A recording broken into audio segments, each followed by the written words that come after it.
André Gide. Dans les auteurs classiques qui ont marqué le siècle dernier, tu figures parmi les plus importants et tu es pourtant à mes yeux parmi les plus méconnus. Je n'ai jamais pris la peine de me plonger dans tes livres. Je ne sais pas pourquoi, j'ai un a priori de littérature un peu dépassée. Et je ne peux évidemment pas faire l'impasse sur tes penchants pédérastiques qui me répugnent quelque peu. Alors on pourrait partir dans un large débat, faut-il séparer l'œuvre du connard, mais ceci est un échange épistolaire à sens unique, et j'ai déjà ma réponse à cette question. Je vais à présent finir cette lettre car je n'ai rien à te dire. J'avais seulement besoin de parler à moi-même et aux personnes qui, contre les vents et marées de l'algorithme YouTube, parviendront quand même ici. Adieu Gide, et parlons à présent de L'Immoraliste. L'Immoraliste est un livre d'André Gide sorti en 1902 et qui raconte l'histoire d'un mec, qui raconte l'histoire de Michel, qui raconte les malheurs de sa vie à des amis à lui. Et ces malheurs commencent plutôt bien puisque Michel, récemment marié à Marceline, part en voyage de noces. Manque de bol, il tombe gravement malade. Il se fait une raison, se dit qu'il va y passer, mais il reprendra goût à la vie. Il s'en sort et devient un homme tout nouveau, attentif à son corps et à ses envies auxquelles il laissera plus libre cours, comme s'éclipser dans la nature et se mettre tout nu pour profiter du soleil, l'herbe, l'eau, tout ça. Bref, le couple va bien, Marceline tombe enceinte, mais fait une fausse couche et tombe elle aussi malade.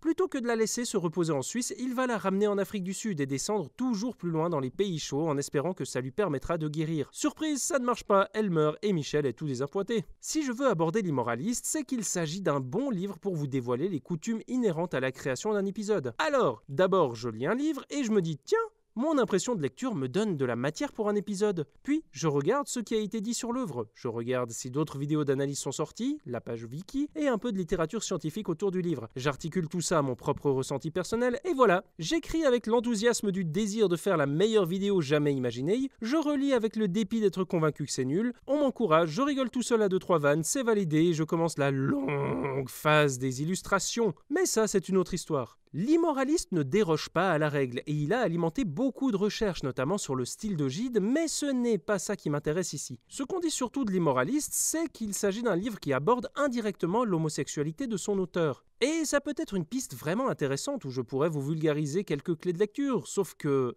je suis un peu passé à côté de cet aspect. En fait, la structure défend quand même plutôt bien cette idée. Notre personnage, une fois guéri, prend conscience d'une autre nature que celle qui guidait sa convalescence. Il se rapproche certes de sa femme, l'aimant de plus en plus, mais tend aussi à la fuir pour se promener cul nu au soleil. Lorsqu'il discute avec Ménalque, un ami qui partage les mêmes valeurs légères, il est à deux doigts de tout plaquer pour partir en voyage avec lui. Et la dernière partie est entièrement consacrée à l'énergie qu'il met pour accélérer le décès de sa femme. Bref, cette idée peut ressurgir à travers la structure. Le problème, c'est que moi, avec ma subjectivité, j'y ai surtout lu une sorte de héros poursuivant un idéal de surhomme nietzschéen. D'abord, il ne croit plus en Dieu et se moque de sa femme qui veut prier pour sa guérison. Dans cette logique, il en vient à rejeter toutes les valeurs morales héritées de la religion pour une affirmation de la vie. Il attache alors beaucoup plus d'importance à son corps. Par exemple, il s'accroche à la vie, au moment présent, puisque sans Dieu, après la vie, il n'y a juste rien. Michel se rapproche ainsi de l'idéal du surhomme, atteint par la force physique, puisqu'il commence à littéralement se bagarrer contre un cocher, et l'indépendance, puisqu'il guérit seul, sans l'aide de personne, et certainement pas de Dieu. Cela étant dit, je vois en effet comment la question de l'homosexualité peut s'inscrire là-dedans. Considéré comme contre-nature à l'époque, Gide a possiblement eu cette idée en tête dans sa proposition d'affirmation de soi. Mais je sais pas, et si je ne sais pas, je vais me renseigner. Je tape donc André Gide L'Immoraliste dans Google Scholar, et le premier article qui me vient, c'est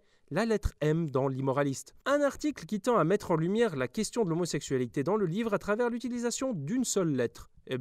Pourquoi pas? Défendre une thèse à travers l'utilisation d'une si petite unité, ça peut être intéressant. C'est un axe que je n'avais jamais abordé en vidéo. Lisons tout ça. Je vois.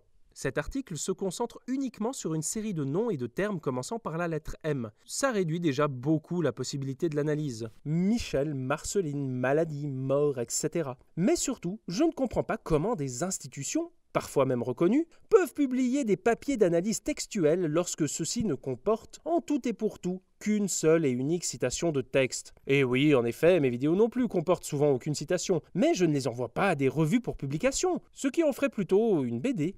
Y a-t-il des revues scientifiques qui sont des BD? Mais revenons à nos affaires. Cette analyse de la lettre M, basée uniquement sur le fait que celle-ci occupe la première place d'une série de mots qui serait la preuve de, je cite, l'élimination du féminin et la succession du masculin, me semble inutilisable. Car quand je lis une étude qui analyse un texte, je m'attends à ce qu'elle analyse un texte. Mais je suis sans doute un peu exigeant. Pour comprendre cette vision, j'ai essayé aussi de passer par Wikipédia. Voyons voir. Ah voilà. Gide se verra donner une réputation d'immoraliste au tournant d'un contresens autour de l'œuvre, ce qui ne déplaira pas pour autant à son auteur. Voilà une piste intéressante. Quel est ce contresens qu'on veut dire ici? Allons à la source. Et la source dit « Le livre n'en valut pas moins à Gide, au prix d'un malentendu ou d'un contresens, une réputation d'immoraliste qui n'était pas forcément pour lui déplaire. » Et il n'y a pas de source à cette source, et je ne peux pas consulter la suite sans acheter le livre. Me voilà, une fois encore, bien avancé. C'est intéressant car je pense que cette vision dépend beaucoup du fait que l'on assimile le héros, Michel, à son auteur, André Gide. Et l'homosexualité de cet auteur a été un axe d'analyse qu'on a gratté jusqu'à la moelle. En témoigne cet article sur la lettre M. Pourtant, même dans la préface, l'auteur condamne les lecteurs qui rapprochent un peu trop vite Michel de sa propre personne. On pourrait donc se dire que cette lecture n'a pas lieu d'être. Mais paradoxalement, c'est l'auteur lui-même qui, dans un entretien avec Jean Amrouche, confirme jusqu'à contredire sa propre préface qu'il y a des éléments autobiographiques dans ce personnage.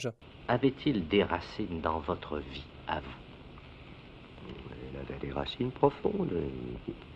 Ce serait presque indiscret de ma part de le dire trop, mais n'importe quel lecteur un peu au courant précisément de ma vie doit le comprendre.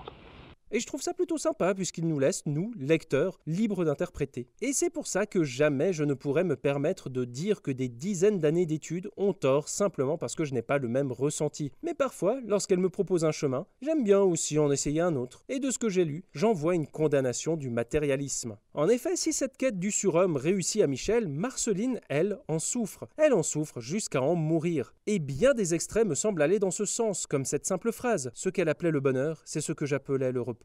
Et moi, je ne voulais ni ne pouvais me reposer. On retrouve ici une désignation de l'égoïsme du personnage qui, dans sa volonté de vivre, refuse de penser que d'autres personnages ne partagent pas et même souffrent de cette doctrine de vie. Marceline le dit clairement d'ailleurs. « Votre doctrine est belle, peut-être ». Puis elle ajouta, plus bas, tristement, mais elle supprime les faibles. Je trouve ces mots particulièrement efficaces. Mais le passage qui m'a le plus marqué, c'est lorsque Michel se prend pour exemple d'avoir guéri sans prier et que Marceline lui révèle alors que c'était là encore une pensée bien égoïste, puisqu'elle a prié pour lui. Pour moi, l'immoraliste est une condamnation de la manière de vivre du personnage, condamnation partagée par l'auteur lui-même dans son entretien avec Dimicro Nul. Je crois qu'il y aurait une grave erreur à considérer ce livre, L'immoraliste, comme une apologie de cette nouvelle vertu que découvre Michel. Mais ma vision n'empêche évidemment pas d'aller plus loin et d'y voir toutes sortes de métaphores, sans douter que je reste un peu trop premier degré dans mon interprétation. L'immoraliste est un livre intéressant pour moi, car pour la première fois, j'avais vraiment l'impression que mon ressenti personnel ne parvenait pas à s'articuler aux lectures autour de l'œuvre que je pouvais avoir. Alors, entendons-nous bien, j'ai lu au total 3 articles et une page Wikipédia. En fouillant un peu plus, j'aurais sans doute trouvé mon bonheur. Mais que voulez-vous? La vie est courte, il faut vivre le moment présent et je me suis déjà embarqué dans une nouvelle aventure qui accapare désormais toute mon attention. Donc au revoir l'immoraliste. Je suis sûr que je ne t'ai pas accordé tout le temps que tu méritais. Mais que veux-tu? Je m'en fiche un peu, puisque toi, tu m'as apporté suffisamment pour que je n'aie pas l'impression d'avoir perdu mon temps à te lire, ni de l'avoir fait perdre à mon public préféré. Oui, c'est vous.